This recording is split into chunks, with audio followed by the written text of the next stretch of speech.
አይ የዩቱብ ቤተሰቦች እንዴት ናችሁ? ሰላም ናችሁ ወይ? ያላችሁ በሰላም ብዝት በል። እኔ አለሁልኝ። እንግዲህ ኢድ ሊመጣ ጥቂት ቀናቶች ነው የቀረውት። ብስኩት ልንሰራ ነው እኔና ሴትዮ፣ እኔና ማዳሜ። እውነት ለመናገር አሰራሩ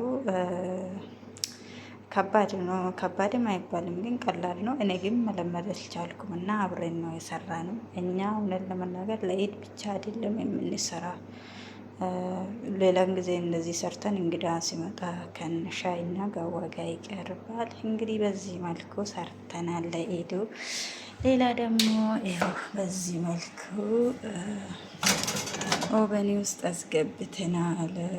እንግዲህ አበረታቱኝ፣ ዩቱቤን ሰብስክራይብ አደርጉብኝ እባካችሁ። መዳም ቅመም መሆናችሁ እህቶቼ አግዙብኝ፣ አበረታቱኝ፣ ሼር ኮሜንት አደርጉብኝ እና በዚህ መልኩ ይሄ ብቻ አይደለም፣ 5 አይነት ነው የምሰራ። እንግዲህ በዚህ ሳምንት ይሄ ነው የምንሰራ ማለት ነው እኔና ሴትዮ